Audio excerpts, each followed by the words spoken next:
época, ella hizo un estudio en la universidad en Estados Unidos, pero cuando estaba en su tercer año universitario, ella se casó y se retiró por atender su matrimonio y los hijos que tuvo. Ya cuando los hijos volvieron a estar ya en edad escolar, ella fue a terminar su carrera universitaria y posterior decidió hacer un posgrado. Y lo que dice es que cuando fue a hacer la fila para hacer su siguiente estudio, la fila más corta era la fila de audiología y por eso se metió a estudiar audiología. Y desde un inicio ella se enfocó en el estudio de los niños, de los recién nacidos, por el gran problema de la detección tardía de la pérdida auditiva en los niños que en promedio andaba arriba de los 3 años de edad. Es un trabajo de toda una vida que permitió a ella llegar a estandarizar todos los estudios, formar los grupos de trabajo a nivel de Estados Unidos y empezar a implementar poco a poco políticas de salud que permitieron hacer el tamizaje auditivo neonatal universal como la meta, que está básicamente en casi todos los Estados Unidos y una gran cantidad de países del mundo es parte de eso. Es hablar de sonido, lo va a mencionar todos estos conceptos básicos, los va a mencionar un poquito mejor, según me dijo la doctora Disco, en relación a la audición, porque tenemos que recordar que la importancia de esto no solo es escuchar, sino que la interacción de los sonidos a nivel central, que al cerebro llegan todas las situaciones. Y nosotros podemos tener pérdidas auditivas a diferentes niveles, tanto en el oído externo, oído medio, oído interno y en la vía, incluso a nivel central, que nos pueden dar todos los procesos auditivos. Entonces las pérdidas, ya sabemos que oído externo, oído medio nos van a dar pérdidas de conducción.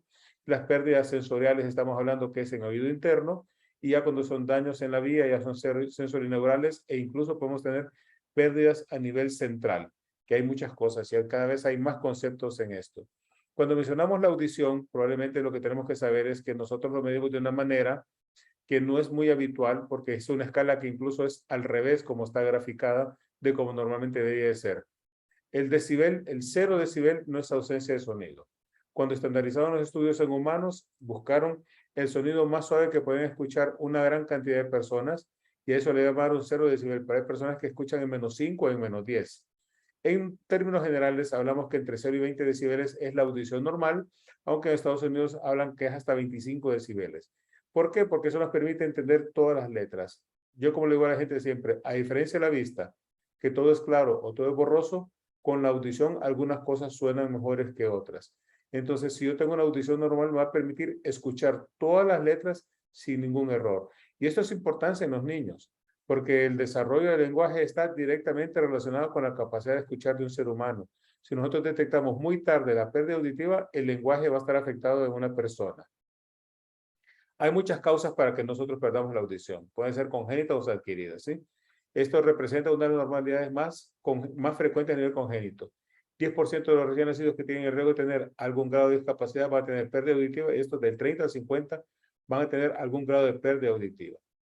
Se habla de 1 a 3 recién nacidos por cada 1000 vivos aparentemente santos van a presentar algún grado de hipoacusia. Y la OMS establece, vamos, que la incidencia lo hablamos de 1 a 3 por cada 1000 nacidos vivos.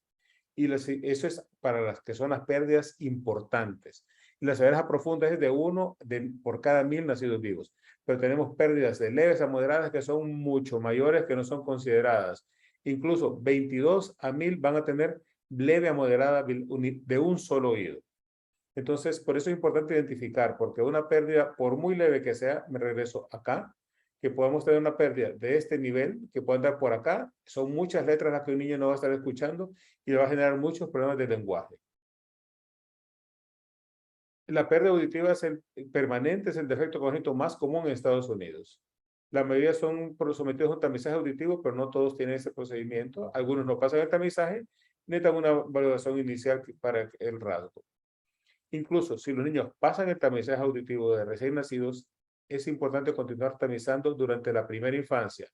¿Por qué? Porque la pérdida auditiva puede ocurrir en cualquier momento durante la vida de un niño como consecuencia de enfermedades, traumas físicos, factores ambientales o genéticos. Hay muchos niños que nacen con audición normal, pasan el tamiz, pero pueden tener hipoacusias hereditarias que pueden empezar a perder la audición después del año de edad. Incluso muchos papás le dicen, bueno, el niño hablaba bien, como todos los niños se caen, se cayó, se golpeó la cabeza y desde ese día empezó a dejar de hablar. Y son niños que iban con audición normal y de repente empezaron a perder la audición. Hay muchas enfermedades que pueden tener pérdidas auditivas de inicio tardío. Entonces no nos podemos confiar nosotros solo con que ya pasó, escucha bien y se acabó ya el problema auditivo de un niño. Por lo tanto, recalcando, las investigaciones sugieren que la incidencia de la pérdida auditiva permanente se duplica entre el nacimiento y cuando llegan a la edad escolar se acerca de 3 niños en 1000 y a la edad escolar aproximadamente de 6 por 1000 nacidos vivos. O sea que cada vez que va pasando más años se dobla. Por eso que le decía que no solo podemos pensar en los que nacieron, sino que en el resto de la edad escolar. OMS por eso recomienda valorar la audición en tamizaje auditivo neonatal, tamizaje escolar y luego tamizaje de adultos. La disponibilidad de métodos de tamizaje usando emisiones autoacústicas y potenciales auditivos nos permiten tener métodos, quitar los métodos subjetivos y tener variaciones o valoraciones objetivas, que ya empezaron ustedes a trabajar con las emisiones para poder valorarlos. En la población infantil, la hipoacusia es el defecto congénito más frecuente. Es 3 veces más frecuente que el síndrome de Down. O sea, si ustedes ven toda la cantidad de niños de síndrome de Down que vemos en la calle, si hay un niño con síndrome de Down, hay 3 más que no escuchan. Es 6 veces más frecuente que la espina bífida y es 25 veces más frecuente que el hipotiroidismo congénito. Ya sabemos que cuando se logró todas las pruebas de tamiz neonatal pediátrico, donde se incluía el hipotiroidismo congénito y por el retardo mental, se habló que era un gran logro, y claro que sí lo es un gran logro tener eso. Puede detectar un recién nacido y quitarle un retardo mental, pero es 25 veces más frecuente de la hipoacusia congénita, que es grave, porque el problema de la hipoacusia congénita que causa un defecto o una discapacidad no visible, pues tarda mucho tiempo en que las personas puedan darse cuenta de eso. Y hay muchas cosas que pueden hacer que aumente más, porque hablamos de inicio temprano en cualquier momento de la vida. La hipoacusia progresiva afecta a 15 a 20% de niños preescolares con hipoacusia sensorineural, o sea, son niños que nacieron bien y 15 a 20 van a tener pérdida de audición cuando están a nivel preescolar. Y va a aumentar la incidencia si hay consanguinidad, 12 por 1000 nacidos vivos. Y si los niños estuvieran en unidades de cuidados intensivos neonatales, aumenta a 15 por 1000 nacidos vivos. Por lo tanto, la detección precoz es la meta. Al igual que en cualquier campo de la medicina, la detección temprana nos permite a nosotros evitar las repercusiones severas lingüísticas y sociales. Recordemos una cosa, el lenguaje no es una función de la lengua, es una función del cerebro. Y el cerebro humano necesita el estímulo auditivo para poder desarrollar lenguaje. Mientras más tarde lo detectamos, nos va peor. No podemos nosotros decir cuántos años tiene el niño, tanto, y cómo está su lenguaje así. No, no te preocupes. Los varones son más tardados para hablar. Va a ir hablando poquito a poquito. Hay que tenerle paciencia. No. El ser humano tiene periodos críticos del desarrollo de su lenguaje, al igual que el desarrollo psicomotor. Y si nosotros no podemos tomar como excusa de que el niño tiene 2 años y todavía no gatea para decir, no te preocupes, el niño es gordito y es perezoso. No, ahí pasa algo grave si no está gateando si tiene 2 años y todavía no gatea. Algo malo está pasando. Entonces nosotros no podemos tomar con el lenguaje la misma idea. Y no solo es decirle, hay que cortarle el frenillo para que el niño empiece a hablar y a nadie se le ocurrió saber si el niño escucha o no escucha bien. Esto lo va a mencionar más adelante la doctora, por eso lo avanzo en relación a lo que son los estudios y las ventajas que tienen, tanto de las emisiones como los potenciales de los diferentes estudios. Acá, esta fue la última actualización de los factores de riesgo que hicieron en Estados Unidos, porque cuando comenzaron a estudiar los niños para tamizaje auditivo, originalmente se buscaba solo los grupos de riesgo para poder identificar cuáles tenían la posibilidad de no escuchar bien. ¿Qué sucedió después de las primeras revisiones? Se encontraron de que seguían detectando la pérdida auditiva hasta los 3 años de edad. Lo que sabemos ahora es que la mitad de los niños no tienen ni un tan solo factor de riesgo al nacer. Porque generalmente esos tienen un patrón hereditario. En muchos casos es la deficiencia de la conexina 26, que es una proteína en el oído interno que maneja el potasio, que tiene más potasio en el oído interno, y eso se necesita para el estímulo auditivo, y esos niños nacen con pérdida auditiva y no hay ni un tan solo factor de riesgo previo. Entonces, de donde tenemos factores de riesgo que nosotros tenemos que tratar de identificarlos, acá está toda la clasificación, que esto es importante verlo, porque decimos, bueno, tenemos factores de riesgo. ¿A qué edad debemos de estudiar nosotros a los niños, por lo tanto? Entonces, miren, factores de riesgo perinatales, la edad diagnóstica y de seguimiento y la frecuencia de monitoreo. Entonces, si hay historia familiar de pérdida progresiva temprana o retardada o inicio retardativo de la audición en la infancia, este niño se le debe estar seguimiento hasta los 9 meses. Si el niño estuvo en cuidados intensivos neonatales por más de 5 días, hay que darle seguimiento por 9 meses. Si tuvo hiperbilirubinemia, si el niño tuvo hiperbilirubinemia y con exsanguíneo de transfusión, porque no solo es la hiperbilirubinemia, sino que llegó a exsanguíneo de transfusión, entonces esta criatura hay que darle seguimiento por 9 meses. Si se le administraron aminoglicósidos por más de 5 días, por 9 meses. Si hubo asfixia o encefalopatía hipóxico-isquémica, por 9 meses. Si estuvo con membrana extracorpórea en la oxigenación, no más de 3 meses, después de eso tiene que ser estudiado. Si hubo infecciones en útero, tales como herpes, rubiola, sífilis, toxoplasmosis, el niño no más de 9 meses tiene que estar en seguimiento. Si estuvo con citomegalovirus, no más de 3 meses después de eso tiene que estar su seguimiento. Si la madre tuvo Zika o hay Zika infantil sin evidencia laboratorial ni hallazgos clínicos, es una evaluación estándar. Si la madre o el niño tuvieron evidencia laboratorial de Zika y hay hallazgos laboratoriales, o si la madre y el niño tuvieron Zika con evidencia laboratorial más hallazgos, este niño tiene que tener potenciales evocados auditivos al mes de edad. Y tiene que estar con una frecuencia de monitoreo de potenciales cada 4 a 6 meses por 9 meses para poder estar vigilando todo eso. Hay ciertas condiciones al nacimiento que son importantes, malformaciones craneofaciales, incluyendo microtia, atresia, displasia del oído, labio paladar hendido, también microftalmia, las alteraciones en la frente, la microcefalia congénita, la hidrocefalia adquirida o anomalías del hueso temporal. Esto tiene que ser un seguimiento por 9 meses. Si hay más de 400 síndromes que se han identificado que pueden estar con pérdida auditiva y tienen que estar dando seguimiento por 9 meses. Y los perinatales o los postnatales, ¿qué incluye? Un cultivo positivo, el cual tiene que ver para bacterias y virus, especialmente virus de la herpes y la varicela, por meningitis o encefalitis, no más de 6 meses. Recuerden que la meningitis es la primera causa de hipoacusia adquirida sensorial. Y el niño con meningitis puede perder toda la audición y tiene riesgo de osificación de la cóclea. Y esos niños con los aparatos auditivos no les va bien, tienen que estar implantados idealmente un mes después de eso. Si hay si hay hallazgos asociados a la pérdida auditiva, como también hay significativos traumas, no más de 3 meses. Pero miren este número 12, qué importante es.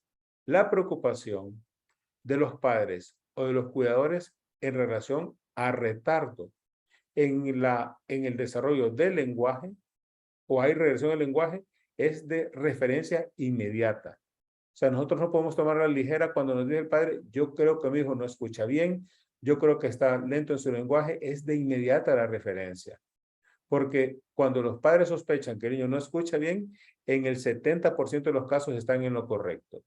Estos son los mecanismos de la bilirrubina, del daño de la bilirrubina, nos vamos a avanzar, todo lo que son los factores adversos al nacimiento, los niños que tienen un Apgar de 0 a 4 al minuto o de 0 a 6 a los 5 minutos tienen que ser estudiados, ventilación mecánica durante al menos 5 días, porque la encefalopatía hipóxico-isquémica produce lesión hemorrágica en el oído interno, lesión auditiva secundaria, muerte neuronal en diferentes núcleos de la vía auditiva del tallo cerebral. Los ototóxicos ya sabemos cómo dañan la audición, la furosemida daña la audición, y los niños, estos son cortes, cómo se ven normales los oídos. Acá un niño con canamicina, gentamicina y amicacina, vemos cómo daña la cóclea. La neuropatía auditiva, que es otra patología interesante que se estudia en esto, porque son niños en los cuales la cóclea está íntegra, las emisiones van a estar presentes, pero hay ausencia de onda una y entonces no hay paso de sonido. Eso lo vemos en los niños con neuropatías hipóxico-isquémicas o con hiperbilirubinemia. El lenguaje, todo lo que estamos hablando que es lo importante, y todos los niños al nacer nacen con una red neuronal completa, pero se va desarrollando poco a poco las conexiones. A los 6 años han logrado el nivel de un adulto y la maduración se completa a los 11 a 12 años. Ok. Esto es cuando nosotros nacemos. Hacemos 2.500 sinapsis por neurona al nacer, pero se establecen 700 nuevas conexiones por segundo. Hay 15.000 sinapsis por neurona a la edad de los 3 años, que es 2 veces el promedio de las sinapsis que hace el cerebro adulto. Y entonces, cuando nosotros encontramos esto, en este esquema nosotros nos encontramos cómo es el desarrollo de la vía auditiva y visual. Esta es edad de meses antes de nacer, edad de meses el primer año y luego ya después en años. Y vemos cómo la vía auditiva, ya sabemos que la vía auditiva tiene una evolución muy diferente, pero miren el lenguaje cómo va. O sea, el lenguaje va a alcanzar cerca del año de edad su nivel de desarrollo, pero las funciones corticales superiores nos van a alcanzar una buena cantidad de años para que eso se desarrolle. Pero antes está el estímulo visual y el estímulo auditivo. Si nosotros empezamos a detectar la pérdida auditiva hasta los 2, 3 años de edad, todo esto nos está dando y estamos perdiendo esta parte de desarrollo. Esto es un tema muy importante porque estos son los estudios de latencia de onda P1 que hizo la doctora Anu Sharma y colaboradores. Sofía lo puede mencionar con mucho más detalle, pero la onda P son potenciales corticales, en los cuales no es por sonido, sino que es por identificación de palabras. Y acá hay dos puntos, la edad que se implantó un niño y la otra cuando se inició el protocolo. Esta es la amplitud de las ondas P1. Mientras más cerca está, es mejor. Entonces, miren los niños implantados temprano y niños implantados tardíos. Si nosotros implantamos al niño al año de edad, nosotros estamos permitiendo que la onda P1 se normalice.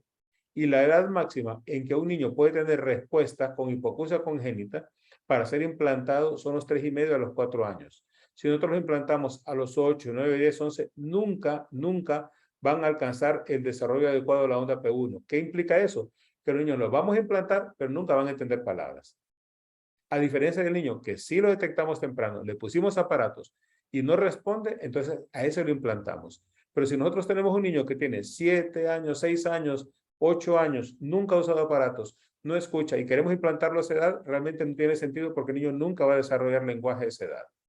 Por lo tanto, miren la onda cómo se va modificando a la edad que se le ponen los aparatos y cómo va evolucionando. Esto es el desarrollo del lenguaje, cómo se ve influenciado con la edad en la cual se le pusieron los aparatos auditivos. Este es un niño en el cual se le pusieron los aparatos a los 6 meses y miran cómo el lenguaje. Y mira un niño que se lo pusimos a los 18 meses.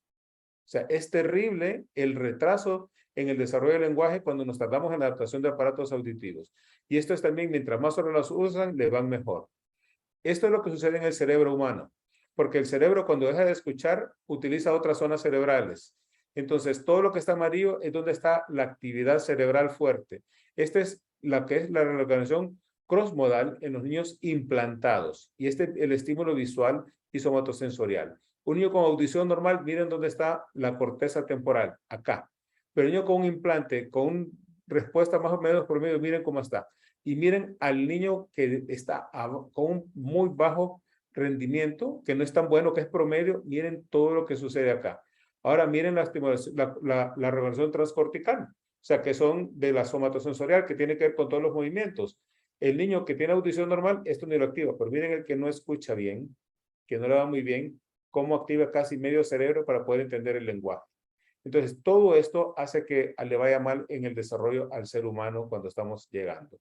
Y si nosotros, un niño a los 3 años debe decir de 300 a 1000 palabras, si nosotros le estamos poniendo aparatos auditivos a los 3 años, con buena suerte va a hablar de que va a tener unas 50 palabras nada más. Les muestro la guía de OMS, ya las que están sobre las recomendaciones de cuidado materno y recién nacidos, que ya son guías de OMS, y en esa ya se incluye el tamiz auditivo neonatal, ¿sí? Universal New World Hearing Screening, que ya es parte de lo que es recomendación de OMS para los niños, para que podamos tener. Les muestro la guía de OMS del tamiz, que me parece que es lo que finalmente queremos ver.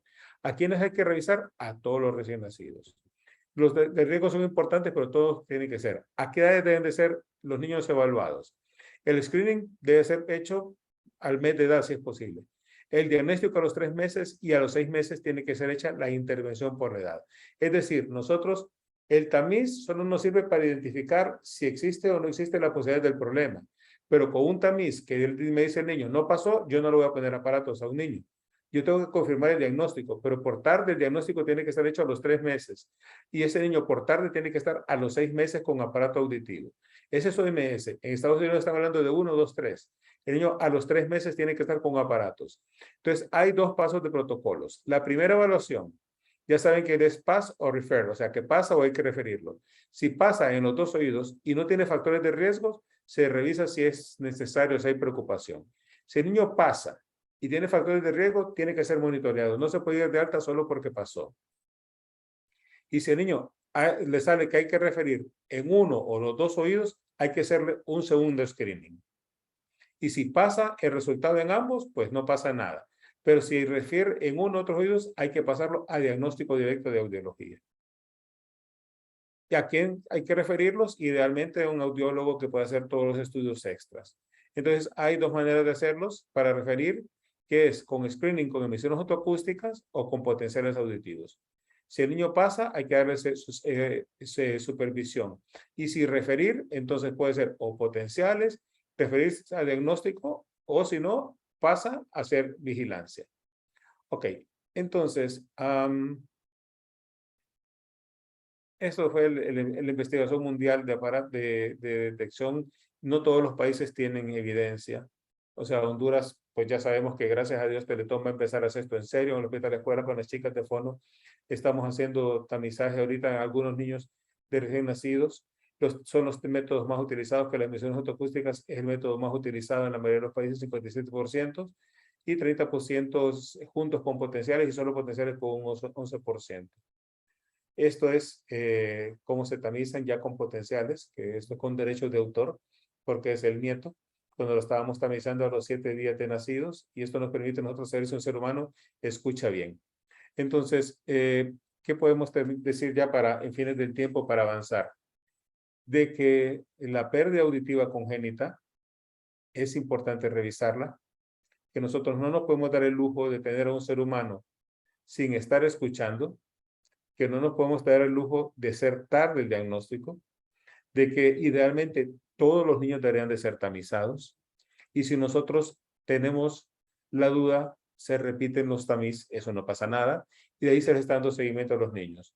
Si el niño al nacer no escucha y nosotros lo podemos detectar, hay que hacerlo. Si se va a hacer tamizaje en hospital, porque creo que van a tamizar en hospitales, y el niño está hospitalizado, el tamizaje se hace hasta que se va de alta, porque el niño está hospitalizado y durante el hospital le hicimos el tamizaje, pasó, pero pasó cualquier cosa y tuvieron que ponerle los antibióticos que dañan el oído y pierde la audición, pero nosotros ya le hemos hecho un tamizaje que pasaba.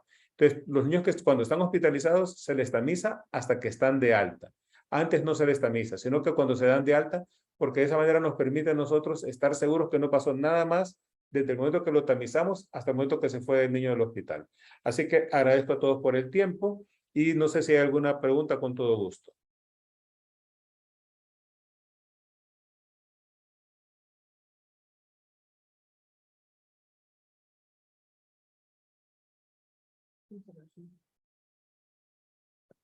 No hay ni una pregunta, doctor. Perfecto, listo. Excelente. Listo, muchas gracias.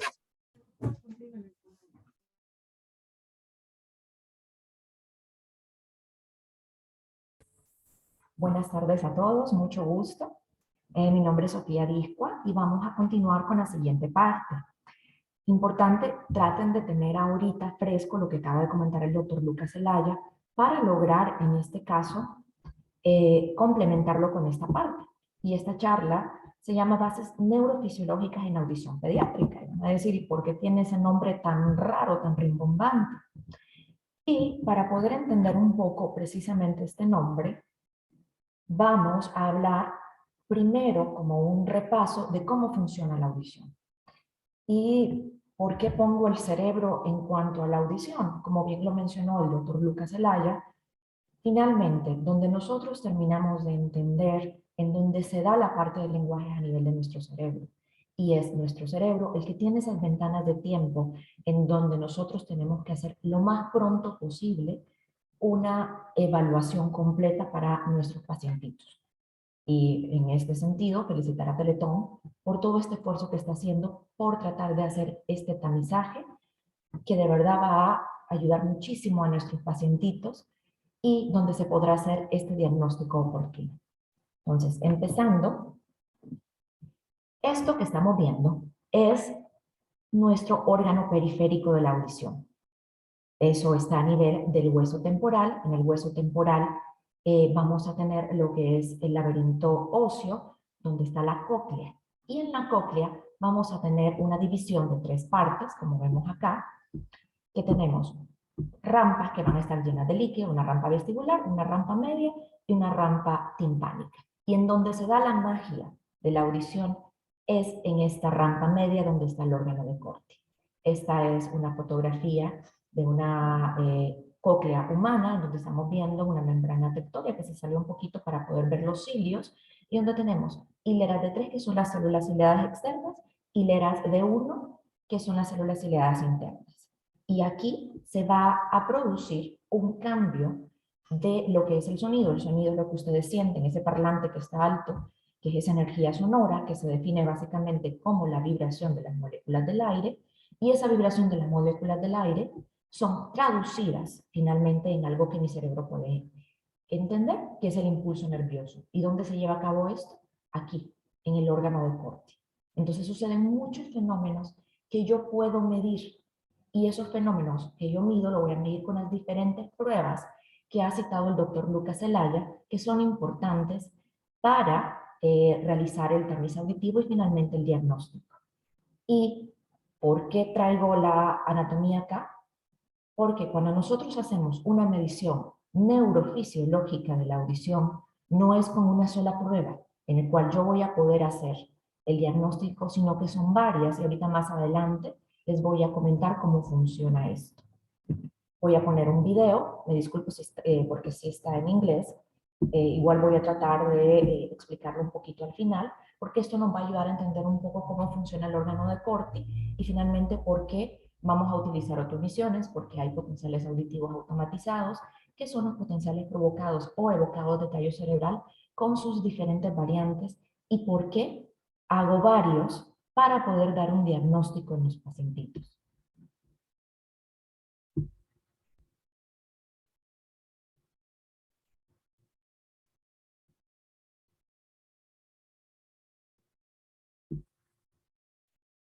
Entonces, para escuchar, ¿qué tenía que hacer nuestro oído? Básicamente, captar el sonido, traducirlo en impulso nervioso para que nuestro cerebro lo interprete.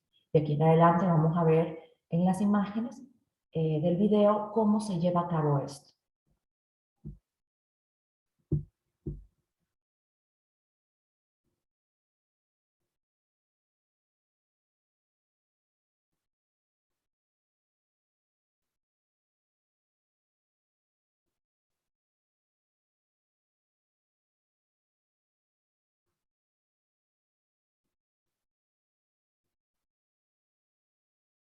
Aquí podemos...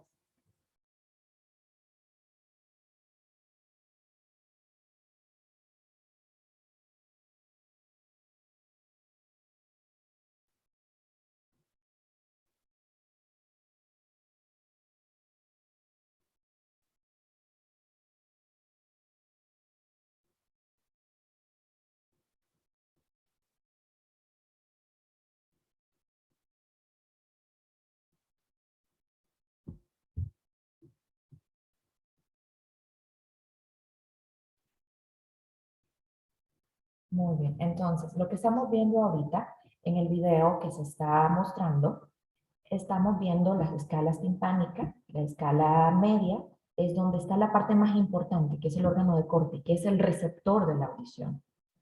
Y está llena de líquido, en este caso la endolinfa. Y aquí tenemos la membrana tectoria, la membrana basilar y las células ciliadas, que son las que sensan esa parte mecánica que les comentaba del sonido. Y eso yo lo puedo registrar a través de los estudios que vamos a hablar adelante. Las células ciliadas están en medio, y los cilios específicamente, de lo que es la escala timpánica. Y ahorita que veamos más adelante en el video, vamos a ver cómo se mueven estas células ciliadas. Que las primeras tenemos las células ciliadas internas y las células ciliadas externas. Estas son de suma importancia porque estas células ciliadas externas son en las que nosotros vamos a poder medir las autoemisiones acústicas, uno de los estudios que Teletón va a comenzar a hacer en este momento. Y cada una de estas células ciliadas tiene células tanto aferentes como eferentes que me van a permitir, en este caso, transmitir ese impulso nervioso al cerebro.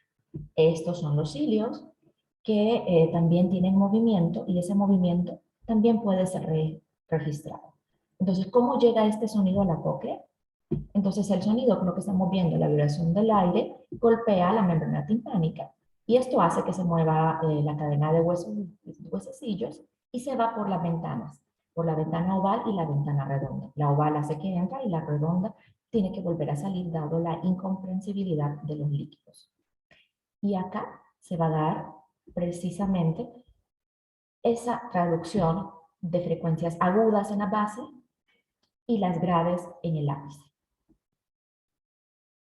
Y esa propiedad es lo que le da algo que se llama tonotopía a nuestra cóclea. Y es importante tener en cuenta porque muchos estudios no me logran registrar toda la cóclea y por eso hay que saber cómo los tengo que hacer.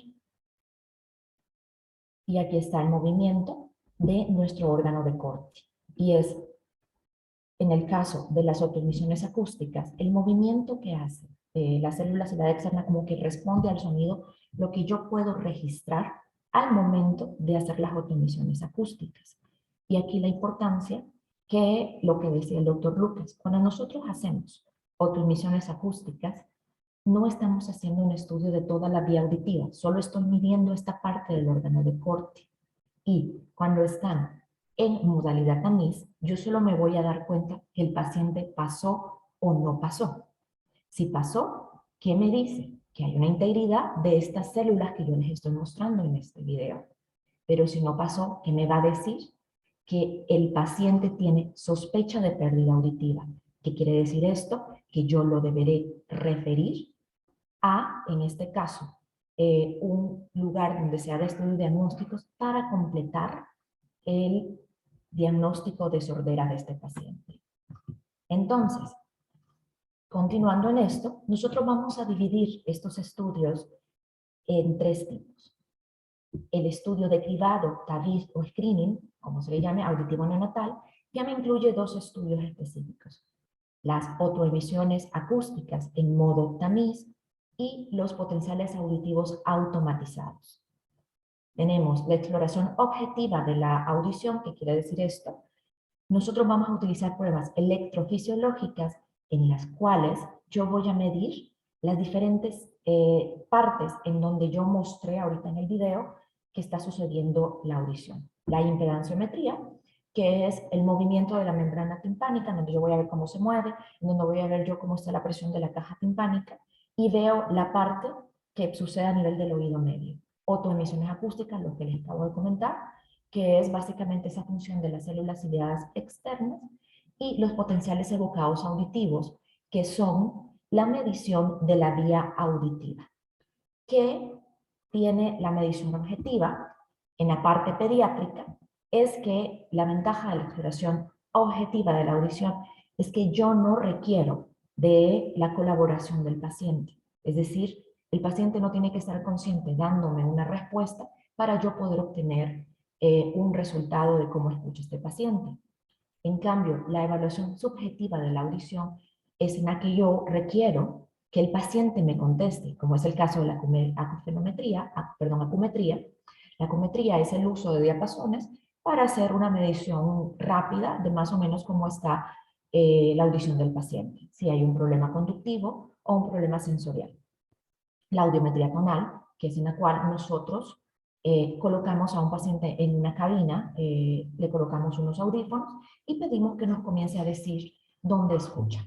Y importante, yo voy a registrar en este caso el nivel auditivo, es decir, el nivel mínimo de audición que el paciente tiene. Y la logoaudiometría o audiometría verbal es donde yo voy a pedirle al paciente que repita una serie de sílabas, palabras o frases que están fonéticamente balanceadas para ver qué tanto entiende lo que escucha.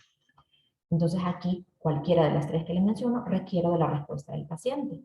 Entonces, cualquiera que yo utilice me va a servir para ver cómo está. Igual en su conjunto, yo debo de hacer varias para poder dar un diagnóstico completo. Importante, siempre nosotros, el gol estándar de la audiología es la audiometría completa. Sin embargo, no en todos los casos va a ser posible. Y esto específicamente en niños pequeños que no siguen instrucciones. La gran mayoría pues, van a ser dentro de la parte pediátrica. Que otras personas también, adultos que tengan problemas cognitivos, que no puedan seguir instrucciones. Y voy a pasar ¿a qué? A la evaluación objetiva. Entonces estos son los 3 que tienen. Y recuerden que estos dos, si yo puedo dar un diagnóstico, en este caso, lo que ustedes van a hacer, repito, solamente son de aproximación. Entonces, ¿cuáles son las pruebas que yo voy a utilizar?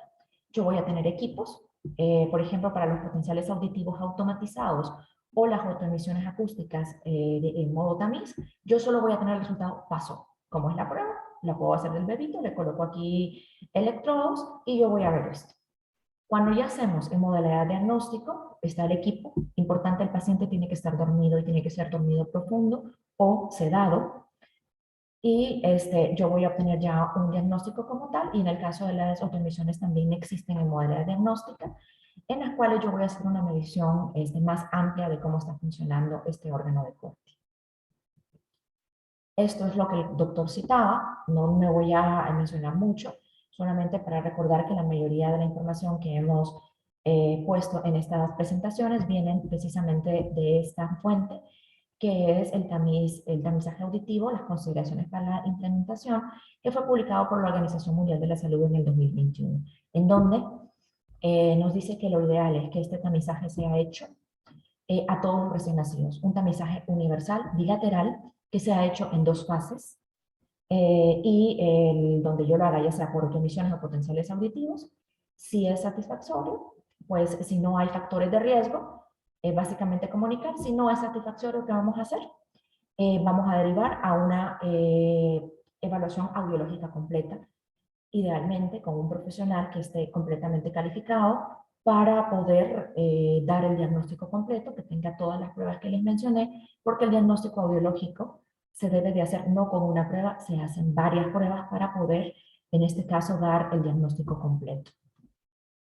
Entonces, ahora sí, vamos a hablar de las pruebas que van a estar realizando. Esta es una de las que ustedes van a hacer, la que se utiliza en la mayoría del mundo, que son las autoemisiones acústicas. ¿A qué se refieren las autoemisiones? Corresponden a la medición de la actividad específicamente de las células ciliares externas de la cóclea, permitiendo evaluar la función coclear preneural. Fíjense bien, no estoy evaluando vía auditiva, únicamente la función coclear entre las frecuencias de 500 y 6000. Hay 2 tipos específicos que vamos a tener, que podemos utilizar, que pueden ser autoemisiones acústicas transientes y autoemisiones acústicas por producto de distorsión. ¿Eso qué significa? Esto último 2 que acaba de mencionar es básicamente el tipo de impulso o el tipo de sonido que yo voy a utilizar para producirlo. ¿Y cómo funciona? A grosso modo lo estamos viendo aquí en esta gráfica, en la cual tenemos un parlante que va a emitir cualquiera de estos 2 sonidos, va a pasar por el oído externo, por el oído medio, en la cóclea va a producir que se muevan las células ciliadas externas. Esto va a producir un sonido como una especie de eco que puede ser medido a través de un micrófono que está colocado en la sonda. ¿Y qué voy a obtener yo? ¿Pasó o no pasó el paciente? Entonces, básicamente es una prueba fisiológica específica, objetiva, porque no requiero de, en este caso, que el paciente me dé una respuesta. ¿Y qué mido? Pues es la parte coclear del estímulo. Como les digo, a través de un clic, que es el estímulo que yo estoy utilizando en el caso de las transitorias, o 2 tonos puros que se colocan y me van a producir un sonido nuevo que se llama producto de distorsión. A pesar de que es un estudio muy bueno, muy robusto para hacer tamiz, tiene limitaciones, en las cuales el niño debe de estar tranquilo durante la prueba. No es una prueba de audición completa, porque no valora el procesamiento central auditivo, no valoro cómo está la vía auditiva.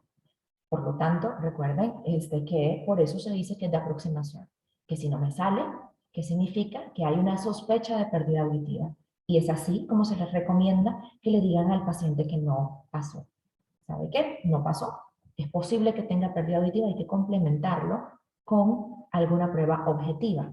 Otra cosa importante, y que es una limitación de las autoemisiones acústicas, es que son muy sensibles a la presencia de oído de líquido en el oído medio, como en el caso de la otitis, de cera o de vernix en el conducto auditivo, como en el caso de los niños recién nacidos. Entonces, por eso es que la Organización Mundial de la Salud en su programa de consideraciones generales para el tamizaje nos dice que lo hagamos en 2 fases, porque puede ser que en la primera El niño está recién nacido, puede ser que en la fuerza del trabajo de parto el conducto esté colapsado, o tenga líquido amniótico, por ejemplo, o tenga vermis gaseosa.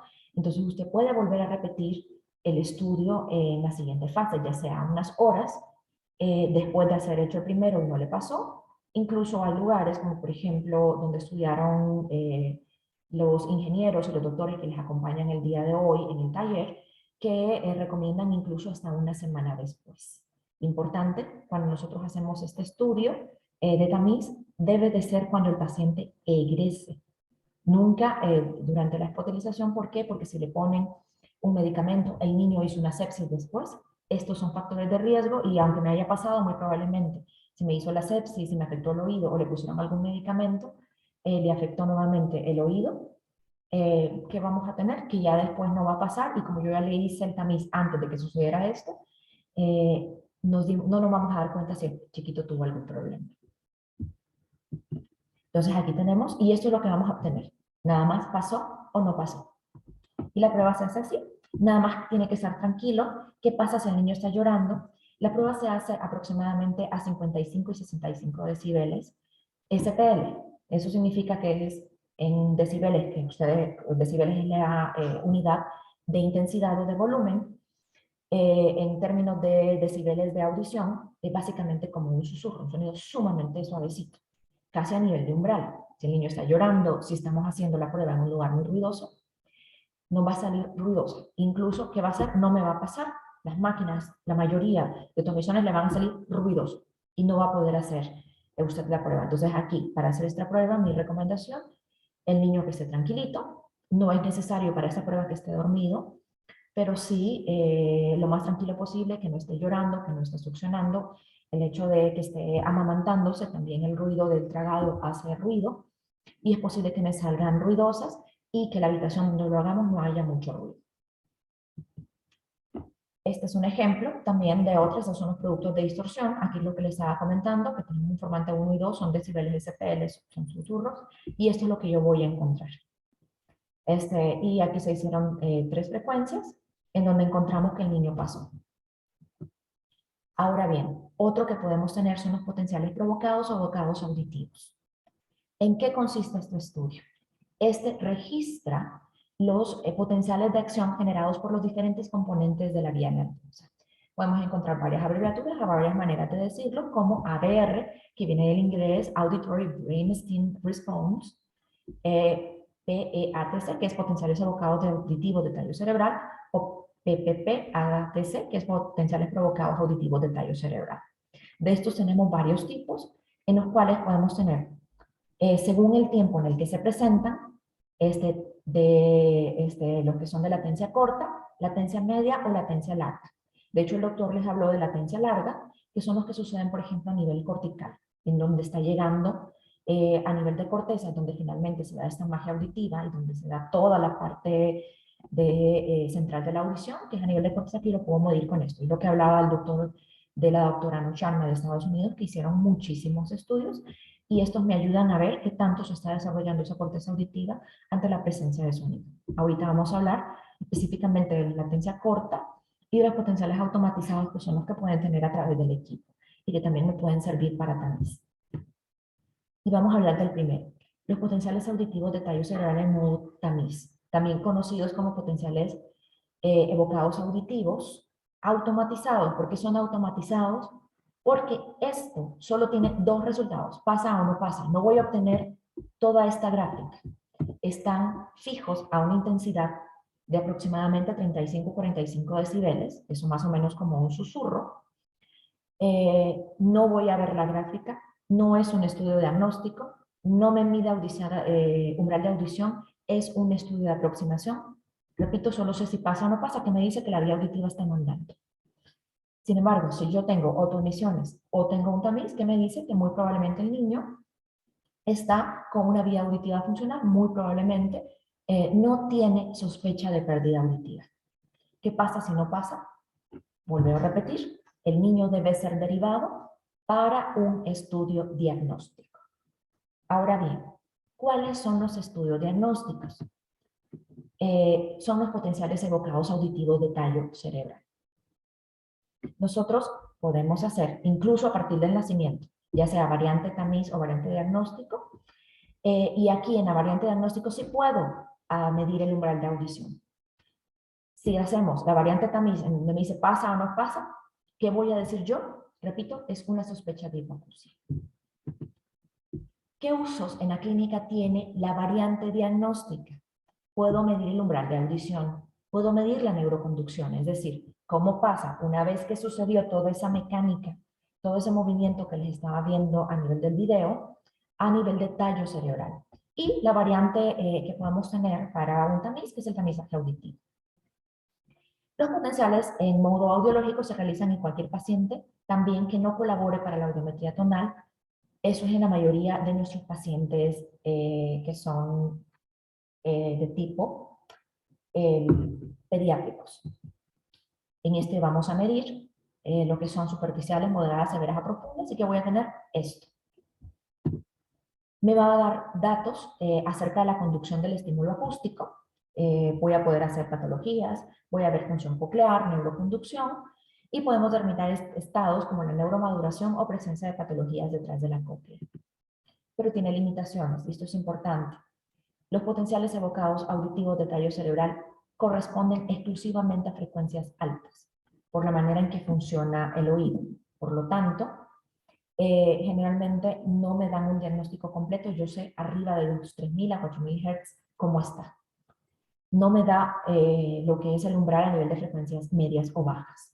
Por lo tanto, se considera un estudio de primer contacto, el cual yo debo complementar con otro estudio, especialmente si es un niño con pérdida auditiva, al cual yo le voy a colocar un aparato, porque los potenciales auditivos de tallo cerebral yo no puedo adaptar aparatos. Y me da un diagnóstico topográfico parcial. Este es un ejemplo de cómo se ve en el caso de audición normal. Las limitaciones, como les comentaba, no es un estudio completo. El paciente tiene que estar dormido profundamente. Un registro de potenciales provocados auditivos realizados en un paciente despierto no es confiable, no nos sirve. Y otras limitaciones también se relacionan con el médico, porque es directamente proporcional a cómo se hace el estudio. Hay variantes de los potenciales auditivos, que son los potenciales de frecuencia específica, potenciales provocados auditivos de estado estable, telemetría de respuesta neural y potenciales provocados auditivos eléctricamente, estos dos que se utilizan en el caso de pacientes implantados con implante coclear. Voy a mencionar un poco lo que son auditivos de frecuencia específica, porque es diferente al que acabo de hablar. Este utiliza otro tipo de estímulo, a los clics, y me van a proporcionar información de frecuencias bajas y medias. Y con la información que yo complemento con los potenciales evocados auditivos, más los de frecuencia específica, yo puedo adaptar aparatos. Y estos se prefiere utilizar en casos de hipoacusia superficial a media. Severas o profundas, voy a hacer otro tipo de aparatos porque este potencial de frecuencia específica tiene limitantes en el caso de hipoacusias más graves. Este es un ejemplo, aquí tenemos el de arriba, derecho en rojo, izquierdo en este, en donde estamos viendo los de tallo y los de frecuencia específica, en donde solo veo una onda 5, pero con este yo puedo adaptar aparatos. Este es un caso, el ejemplo que estamos viendo acá, de audición normal. Otra variante son los potenciales provocados auditivos de estado estable. Utiliza tonos puros para obtener umbrales por frecuencia. Esto nos da datos importantes para poder adaptar aparatos, pero no me dice neuroconducción. Y se utiliza en el caso de hipoacusia severa a profunda. Y me ayuda, como les comento, porque puedo adaptar. ¿Y cómo voy a ver acá? Como los estímulos que yo utilizo son modulados en frecuencia y amplitud, registra la sincronización de la vía auditiva en los estímulos utilizados, en donde voy a ver yo si hubo respuesta o no, y lo que voy a tener es esto, como un audiograma estimado en el cual yo puedo, en este caso, adaptar aparatos. Y de mi parte, es lo que yo les traía, hablando a grosso modo, sé que es un poco corto el tiempo. Agradezco que me hayan escuchado y creo que es el momento de pasar también a preguntas y respuestas. Muchas gracias.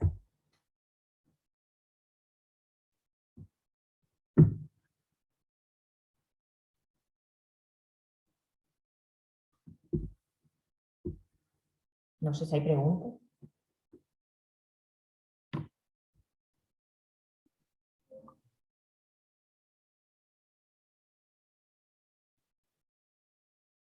ahorita, porque recuerden que van a hacer aquí lo importante, y sí lo recalco, y perdón que me vuelva a mencionar, ingeniera, es que es importante que los diagnósticos, que para empezar no harán diagnóstico, perdón, con los estudios. Con el tamiz no es un estudio diagnóstico, es un estudio de aproximación dado cómo se ve la vía auditiva. Por eso empecé con anatomía. Cuando ustedes encuentren a un bebito, independientemente del estudio que utilicen, otomisiones o potenciales auditivos automatizados, simplemente estamos diciendo que hay una sospecha y debe ser derivado para, en este caso, completar el diagnóstico.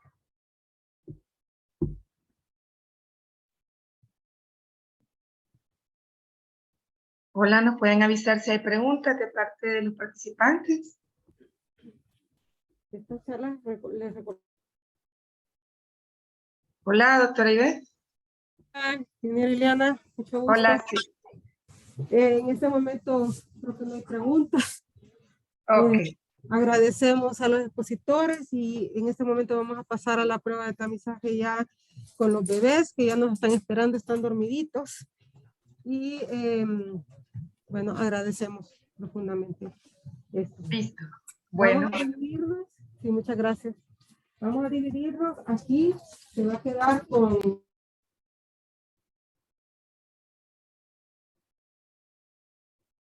bueno, un gusto de nuestra parte haber estado con ustedes y esperamos que continúen y terminen el taller con éxito. Feliz tarde para todos y gracias de nuevo. Hasta luego.